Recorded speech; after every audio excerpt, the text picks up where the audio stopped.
Welcome to the Build Space. I'm Holly Lubart of AIA Pennsylvania, and today I'm joined by Chris Dawson of CDA, located in downtown Harrisburg. He's been an AIA member for about 20 years, and he is also a member of our board of directors at AIA Pennsylvania. Thanks for joining us today, Chris. So Chris, in Pennsylvania, what would you say are some of the hidden architectural gems? Well, I would start by thinking about an exhibit that we're curating at the Susquehanna Art Museum. And the Susquehanna Art Museum is one of those buildings where they just opened in a historic bank building, but with a contemporary addition designed by a Philadelphia architect. And our exhibit is going to display the best projects similar to that from around the state. So there's projects like the Children's Museum of Pittsburgh that Coney Eisenberg did, or the Perlman addition to the Philadelphia Museum of Art in Philly.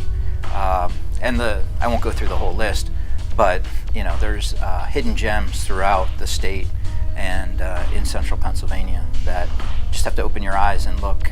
We're lucky to be in the Northeast and have a rich building stock of beautiful buildings around us. Why would you say they're hidden gems? I think because people sometimes forget about the potential of breathing new life into a historic building. So they see it as one thing, and the use of that building might fall out of favor and it gets stale. But there's really rich kind of architectural details. Buildings were built a lot better 100 years ago than they are built today, and in general. And so I think sometimes it's always been part of the environment, so people forget to look at them with fresh eyes. And I think once you can do that, then you can see some really beautiful buildings kind of waiting to re-engage with the community. And AIA actually has a campaign out there called I Look Up. So why should people actually look up? I think because the built environment affects you, whether you are conscious of it or not. You might as well be conscious of it. I remember hearing a speaker one time say, if you don't like opera, you can choose not to go to the opera. But architecture affects everyone, so you might as well kind of look up and engage it, because it's impacting your life, whether you appreciate it or understand it, I guess I should say, or not. So you might as well appreciate it and start to understand the difference between buildings that are successful and what they're trying to do versus less successful buildings. So just like food, if you might as well eat good food, you got to eat. So you might as well have an appreciation for good buildings and good architecture. We're sitting right across from the state capitol, which has been voted #1 most beautiful capital out of all the United States by the Smithsonian and others. So why do you think it is beautiful architecturally? Well, and I would even add locally, the Central Pennsylvania chapter took a survey of its members of about 200 people to celebrate our 100th anniversary of what is the best of the architecture in Central PA. And the Capitol was at the top of our list as well. And whenever I'm here with an architect from out of town, even out of the country, it's one of the buildings that they typically want to see. It's got beautiful materials. It engages in the city in a very kind of special way. The extension of State Street to the river, the whole complex, it's the Capitol complex, and the Capitol building is the centerpiece of that. And then when you get inside, it's a beautiful kind of layout, the different chambers, the main rotunda itself. It just takes your breath away, and I think it's a very strong statement about the power of architecture.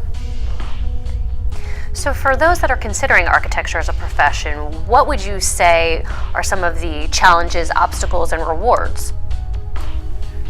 There's a lot. Architecture is a complex animal, and I think if you're going to be an architect or not. It's not something that you typically stumble into. So you have to have a passion about tackling something that complex, and really, hopefully, wanting to improve the built environment. I don't think it's a great way to make a lot of money. I think there's much easier ways in this world to do that. I think it's more about the greater good, and thinking about if you have a vision about how things could be better. I think architecture is a really kind of unique and artistic way to improve the world and affect all levels of society. And finally, why should people hire an architect? Well, why shouldn't they? But no, I think I know we talked about the premise for this question a little bit earlier, and I think design, it goes back to some of the things I was saying before about it affecting everyone. And so I think there's this misconception that you have to be really wealthy, or architects are only for the really wealthy, or only for public projects. And it's really misguided, I think, at its core. I think a really good architect can improve the design in the built environment, even on a really tight, limited budget. I think, and I want to believe, and I'm an optimist, that I think people are starting to understand the power of design more so, the younger generation. People understand that the iPhone and the iPod and all that stuff are well-designed objects, and they kind of contribute to a better kind of experience. And I think, by extension, people understand that designing your home or your office or, you know, your restaurant or whatever goes a long way towards improving the quality of life. So I think that's what it's about. And an architect, what they bring to the table is being thoughtful about how spaces are designed, how they affect people. Fantastic. Thanks so much, Chris, for joining us for the Built Space today.